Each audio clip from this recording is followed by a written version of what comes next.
कार्रवाई होती है उससे आवाज होती है या उनको बहुत मर रहा है।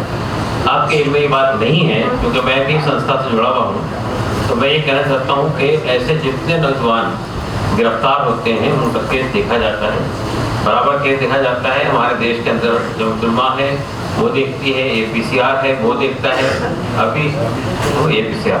तो इस तरह से जो है आपके दिल्ली दंगों के अंदर जिन लोगों को पकड़ा गया है उनका केस देखा जा रहा है। तो ऐसा नहीं है कि किसी को छोड़ दिया जाता है। और जहाँ तक हमारे तौकीर रज़ा साहब ने कोई बयान दिया है तो उसमें आपत्तिजनक क्या चीज़ थी, आप मुझे बताइए। उनके बयान में तो कोई DM को अगर हम मेमोरेंडम देने जा रहे हैं तो उसमें क्या चीज़ आपत्तिजनक है? ये तो कॉन्स्टिट्यूशनल राइट है। इवन इफ सपोज गवर्नमेंट के किसी फैसले से हम मुखालफत करते हैं, उसका विरोध करते हैं, तो ये हमारा संवैधानिक अधिकार है, तो ऐसी कोई बात नहीं है। तो ये बात सही नहीं है कि सिर्फ जो नेता हैं या लीडर्स हैं उन्हीं की लड़ाई लड़ी जाती है, सबकी लड़ाई लड़ी जाती है।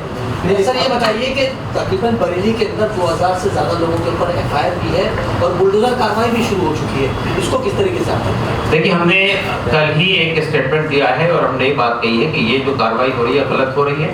ये जितने लोग गिरफ्तार हुए हैं सबको छोड़ा जाना चाहिए। और बुलडोजर कोई रास्ता नहीं है, गैर कानूनी तरीका है कि भाई अगर किसी ने विरोध किया है, किसी ने आवाज़ उठाई है तो आपके घर तोड़ देंगे क्या? और ये जो इल्ज़ाम लगाया जा रहा है तौकीर रज़ा साहब के घर पर कि भाई उनके घर से हथियार निकले हैं और घर तोड़ा जा रहा है, ये बिल्कुल गलत बात है। और ये ऐसा लग रहा है कि हमारे देश के अंदर जो है तानाशाही चल रही है, जो मर्जी आ रही है वो किया जा रहा है, ये बिल्कुल गलत बात है और इसके खिलाफ कार्रवाई होगी। और हम जो है वो जितने बच्चे गिरफ्तार हुए उन सबको बाहर निकालेंगे।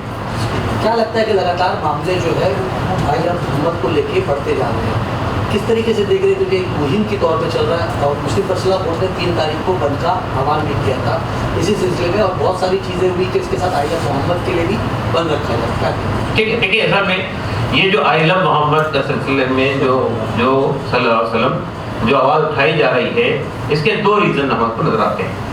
एक तो ये कि उत्तर प्रदेश के अंदर अब आप देख रहे हैं देश के अंदर मुख्तलिफ स्टेट्स में, चाहे वो उत्तराखंड हो चाहे वो बिहार हो, लोगों ने असल जटिल समस्याओं पर आवाज़ उठाना शुरू कर दिया, चाहे पेपर लीक का मामला हो या कोई और मामला हो। और लोगों ने सरकारों को चुनौती देना शुरू कर दिया।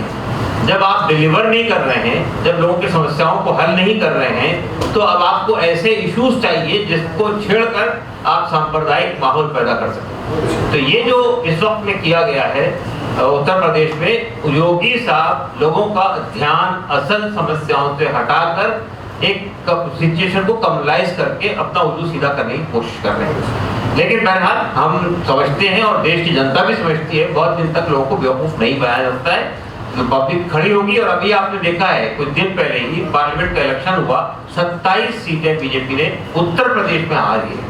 तो इसका मतलब ये, और वहां से भी हार गई, अयोध्या से भी हार गए जहां पे इन्होंने इतना बड़ा इशू खड़ा किया। तो इसलिए मैं कहना चाहता हूँ कि अब बहुत ज्यादा तक लोगों को मूर्ख नहीं बनाया, मेरे ख्याल से और लोगों को भी बात करनी है। ये मामले पर मुस्लिम तंजीम जो है वो सिर्फ कंडेम कर रही है, मुखालिफत कर रही है, तो क्या स्ट्रॉन्ग एक्शन भी लिया जाएगा इस मामले पर? देखिए, पहली जो होती है, पहला रिएक्शन तो कंडम करना ही होता है। पहला रिएक्शन तो कंडम ही किया जाता है। और उसके बाद हमने ये बात भी कही है कि अगर जरूरत पड़े तो हम हाई कोर्ट भी जाएंगे और सुप्रीम कोर्ट भी जाएंगे। जिन लोगों को गिरफ्तार किया गया, देखिए आज तरीका ये है, आपने देखा होगा कि आज से 5 साल पहले दिल्ली के जो CA NRC की लड़ाई लड़ी गई थी, उसमें जिन लोग गिरफ्तार किया गया था उन पर UAP लगा दिया गया। 5 साल तक के उनको वो कानून भी ऐसा सख्त लगाया इसलिए जाता है कि अगर आपके खिलाफ कोई सबूत नहीं है तो आप कम से कम 4-5 साल तक जेल के अंदर बंद रहे। तो यही काम मौलाना के साथ भी किया गया, यही काम आजम खान साहब के साथ भी किया गया था। तो अभी देखा आपने, आजम खान साहब 2 साल के बाद बाहर आए हैं तमाम चीज़ों से हटकर। तो ये जो तरीका इख्तियार कर रही है सरकारें, ये बहुत गलत तरीका है और हम इसके खिलाफ अदालत में भी जाएंगे और इसके खिलाफ पब्लिक मूवमेंट भी चलाएंगे। अभी मेरा सवाल आजमी साहब से है। मेरा सवाल आजमी साहब से है। सर, आपने जिस तरीके का जो है संबोधन किया है एक राज्य के मुख्यमंत्री के लिए, टकला, ढोंगी एक संवैधानिक पद पे बैठे हुए इंसान के लिए इस तरीके के शब्द, चूंकि आप खुद एक एक्स MP रह चुके हैं, क्या ये जायज़ है इस तरीके के शब्द? पहले ये सवाल उससे कीजिए जो चीफ मिनिस्टर की कुर्सी पे बैठा हुआ असंवैधानिक गुफ्तगू कर रहा है, उसके बाद ये सवाल आप मुझसे कीजिएगा। सर ये बताइए 3 तारीख को आपने जो आपने 3 तारीख को जो पोस्टपोन किया है, लगातार पूरे मुंबई के बैनर लगे हुए हैं, पीछे से भी कोई पूछो भाई। 3 तारीख को जो है एक सर मैं जायज सवाल पूछ रहा हूँ, ठीक है ना, वो पूछ रहा हूँ। तमाम जगहों पर जो बैनर पोस्टर्स लगे, आवाम में बेदारी है कि 3 तारीख को मुस्लिम पर्सनल बोर्ड ने बंद का ऐलान किया और अचानक आप पोस्टपोन कर रहे हैं, तो लोगों के अंदर क्या मैसेज जाएगा इसके अंदर, और आप लोग इसके लिए क्या तैयारी करेंगे क्योंकि लोगों को ये पता चल चुका है कि हिंदुस्तान में 3 तारीख को बंद है। देखिए, हमने मैसेज कम्युनिकेट कर दिया है, आज आपके प्रेस कॉन्फ्रेंस के माध्यम से भी मैसेज कम्युनिकेट कर रहे हैं और कल रात से हमने सोशल मीडिया पे मैसेज कम्युनिकेट कर दिया है। आज पूरे अखबार के अंदर प्रेस स्टेटमेंट जा चुका है, तो ये मैसेज तो कम्युनिकेट हो गया।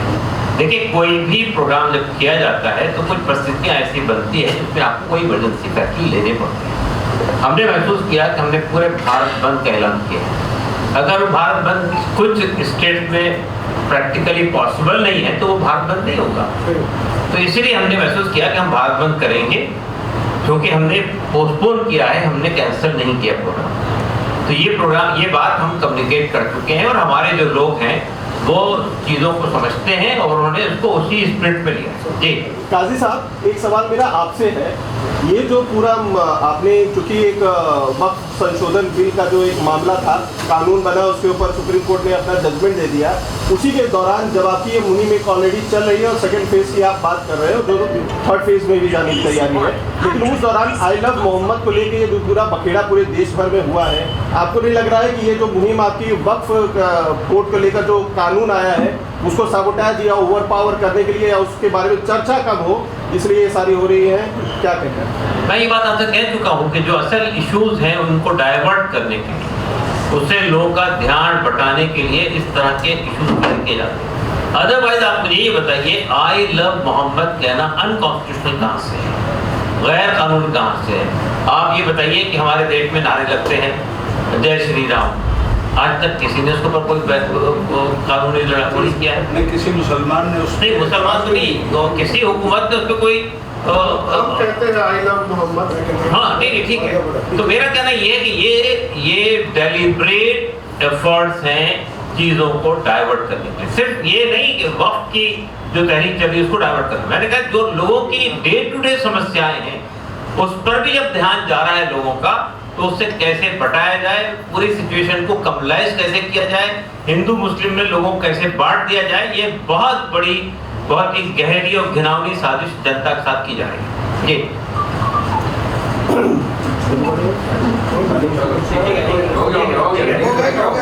Thank you.